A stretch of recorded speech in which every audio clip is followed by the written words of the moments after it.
Hello दोस्तों, आज हम बीएससी के फाउंडेशन कोर्स के हिंदी का अध्ययन करेंगे जो कि फर्स्ट ईयर का है।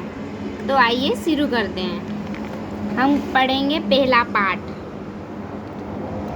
पहले पाठ किसने लिखा? मैथिली शरण गुप्त ने।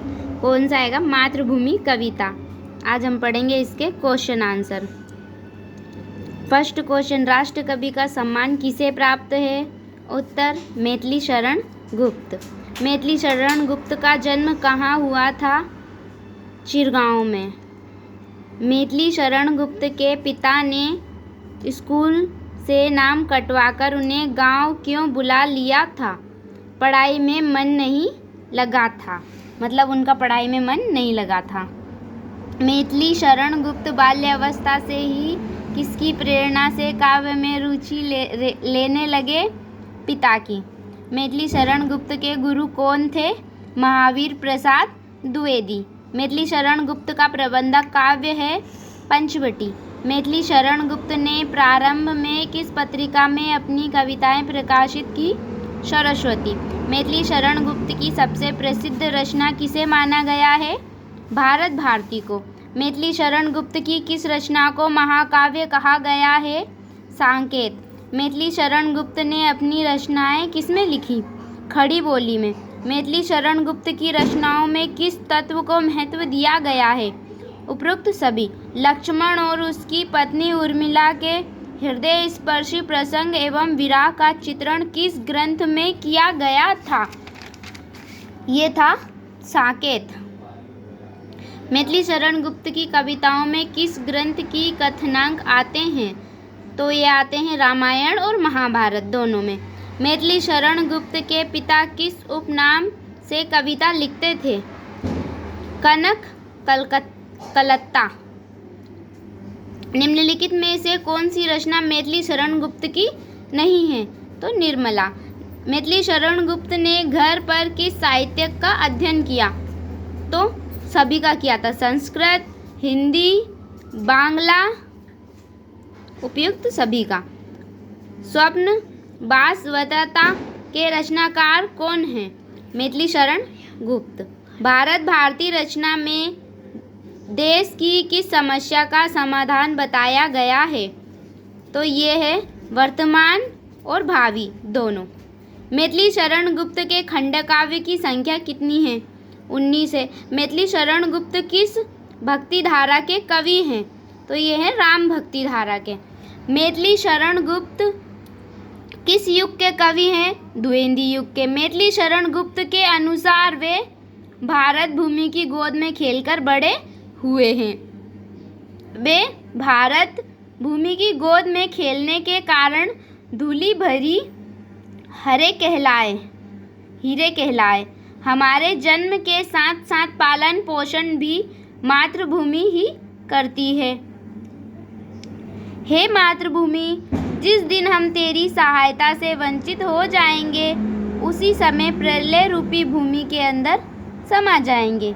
हे मातृभूमि, तुम हमें जीवन बिताने के लिए सब कुछ देती हो, अन्न पैदा करती हो और उसके बदले हमसे कुछ नहीं लेती।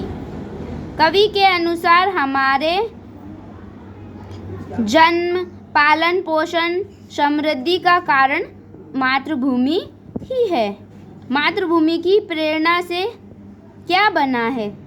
तो वैभव व ऊंचे प्रासाद, भवन, दुर्ग सभी मातृभूमि की प्रेरणा से बने हैं।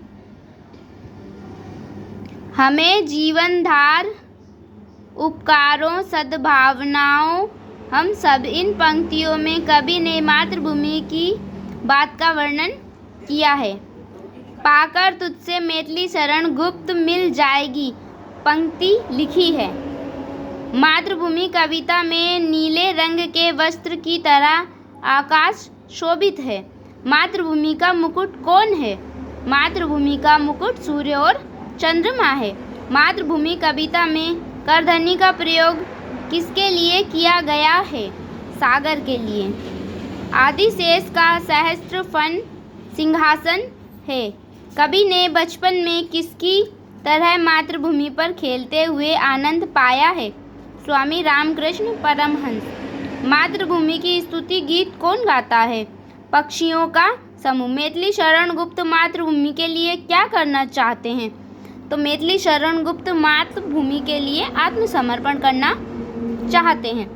मैथिली शरण गुप्त द्वारा कविता में उपयोग किए गए शब्द रत्नाकर का समानार्थी समुद्र है। हम मातृभूमि का प्रत्युपकार कभी नहीं कर सकते। मैथिली शरण गुप्त की मृत्यु 1964 में हुई थी। मैथिली शरण गुप्त किस सदन के सदस्य रहे हैं? तो राज्यसभा के।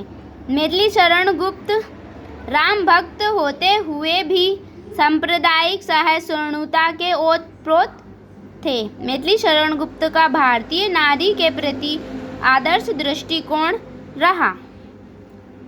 मैथिली शरण गुप्त के काव्य में गीतात्मक की भी विशेषता पाई जाती है। मैथिली शरण गुप्त की काव्य शैली जनजीवन के निकट रही है। मैथिली शरण गुप्त के काव्य का गुण नैतिकता और मानवीय मूल्य दोनों है। मैथिली शरण गुप्त ने अपनी रचनाओं में किसे अपनाया है? तो प्राचीन भारत का गौरव गान और नवीन विचारधारा को अपनाया है। मैथिली शरण गुप्त ने भारत भूमि कविता के माध्यम से देश प्रेम की भावना को जगाया है। मैथिली शरण गुप्त के अनुसार मातृभूमि का तत्व हर जगह व्याप्त है। देश प्रेम भारतवासियों के लिए एक भावना ही नहीं, सच्चाई है।